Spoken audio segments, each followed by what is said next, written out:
মূলত যে ঘটনাটা ঘটেছে আজকে আমাদের যদুরা উত্তর পঞ্চায়েতের আমাদের দীর্ঘদিনের রাজনৈতিক সতীর্থ জাহিদুল হক বৈদ্য বিগত 4 দিন আগে একটা ঘটনা, স্বচ্ছ ভারত মিশনের যে গাড়ি বিডিও অফিসের রেজলিউশন অনুযায়ী ওর বাড়িতেই রাখার বক্তব্য ছিল বা ব্যাপার ছিল, সেটাকে কেন্দ্র করে পোর্টালের একজন সাংবাদিক বন্ধু এবং এলাকার 2-4 জন যারা বিরোধী রাজনৈতিক দলের, তারা ওর বিরুদ্ধে একটা চক্রান্ত বা কনস্পিরেসি তৈরি। পরবর্তী পর্যায়ে ও সামাজিকভাবে এই ঘটনাকে কেন্দ্র করে অসম্মানিত হয়। ওই এলাকায় দীর্ঘদিন মানসম্মান নিয়ে রাজনীতি করত বা করে চলে এসে, এবং এই ঘটনায় ও মানসিকভাবে খুব আপসেট হয়ে পড়ে।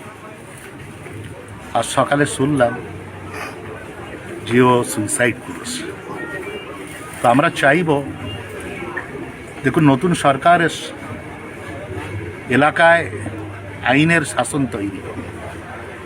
এই সময়ে যারা এই ধরনের একটা মিথ্যা প্রচারকে সামনে রেখে এলাকায় এলাকায় একটা অশান্তির বাতাবরণ তৈরি করার চেষ্টা করছে, মানুষের সামাজিক সম্মান সিনিমিনি খেলছে, প্রশাসনের কাছে আমাদের আবেদন রইল তাদের বিরুদ্ধে কঠোর থেকে কঠোরতম শাস্তি দেওয়া হবে।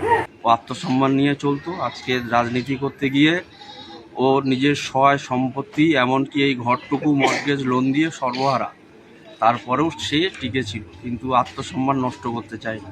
বিগত দিনে একটা টোটো, যে স্বচ্ছ ভারত মিশনের টোটো নিয়ে একটা মিডিয়া হয়েছিল, সেই মিডিয়ায় বলা হয়েছে যে 12টি টোটো নাকি এখানে ছিল, তার থেকে 9টি ও বিক্রি করে খেয়েছে, 3টি আছে, এবং সেটা বহুল প্রচারিত হয়ে যাওয়ায় ও মানে আত্মসম্মান বোধের খাতিরে নিজেকে সরিয়ে নিয়েছে, আমরা যেটুকু বুঝতে পারছি।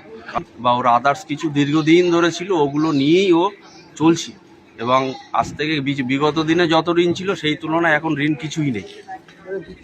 আমরা যেটুকু বুঝতে পারছি, ও মানে সম্মানের খাতিরে, নিজের মান সম্মানের খাতিরে মিথ্যা অপবাদের বোঝা মাথায় নেবে না বলেই বরাবর কিছু বলবো না। আমি তার নিকটাত্মীয়, সেটা আপনি এলাকাবাসী, অঞ্চলবাসী তথা বাদুড়িয়া থানার সমস্ত লোকের কাছ থেকে আপনি ওই বিষয়ে ফিডব্যাক নেন। হ্যাঁ, প্রশাসন অলরেডি এসছেন, ওনারা সহযোগিতাও করেছেন। বাকিটা প্রশাসন তার আইন অনুসারে যেটুকু করার করবেন।